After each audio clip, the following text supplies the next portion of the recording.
Hindi literature BA third year की आज की क्लास में हम निराला की परिमल काव्य संग्रह से ली गई जूही की कली नामक कविता पढ़ेंगे और कविता का अर्थ समझेंगे।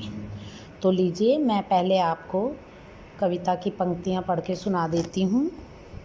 विजन वन वल्लरी पर सोई थी सुहाग भरी, विजन वन वल्लरी पर सोई थी सुहाग भरी, स्नेह स्वप्न मग्न अमल कोमल तनु तरुणी जूही की कली। दृगबंद किए शिथिल पत्रांक में वासंती निशा थी, विरह विधुर प्रिया संग छोड़, किसी दूर देश में था पवन जिसे कहते हैं मलयानिल।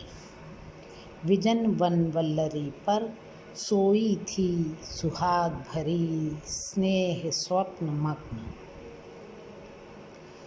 तो छात्रों, इस कविता को, ये कवि का जूही की कली का नायिका के रूप में मानवीकरण है और कवि, इसका प्रसंग है, कवि निराला है। काव्य संग्रह परिमल और कविता का शीर्षक है जूही की कली। संदर्भ, दूसरा जो है संदर्भ क्या है? नारी संबंधी गीत संदर्भ में लिखी गई ये जूही की कली कविता है। इसमें प्रकृति और नारी की एक रूपता को मानवीकरण अलंकार के द्वारा अभिव्यक्ति दी गई है। अब हम बात करेंगे इस कविता की व्याख्या पर।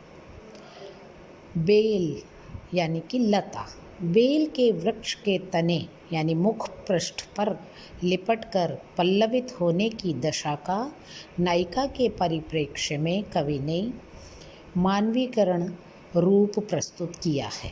इस संदर्भ में कवि का मानना है कि जनरहित यानी सुनसान वन प्रदेश में किसी एक वृक्ष की शाखा पर जूही की नाजुक बेल पर इसकी जूही की कली रूपी नायिका की शयन अवस्था सुंदर सुशोभित थी।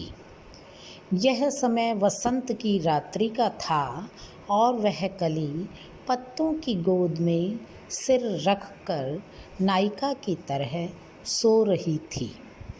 दूसरे काव्यांश में कवि पुनः कहते हैं कि किसी विरहिणी नायिका जिसका प्रेमी उससे दूर रहता है, ठीक उस विरहिणी स्त्री की भांति इस बेल का प्रेमी रूपी मलय पवन भी कहीं बहुत दूर था। मलय रूपी पवन, सुगंधित वायु कहीं दूर थी।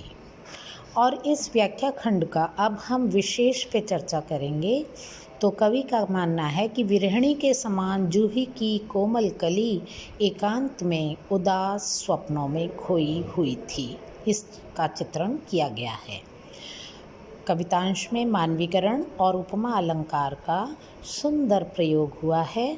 भाषा की दृष्टि से खड़ी बोली हिंदी और सुकोमल पदावली का प्रयोग किया गया है।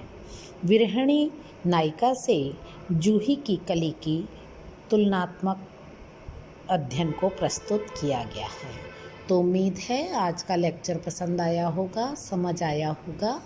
समझ ना आने पर, किसी भी तरह की परेशानी होने पर आप मुझसे संपर्क कर सकते हैं।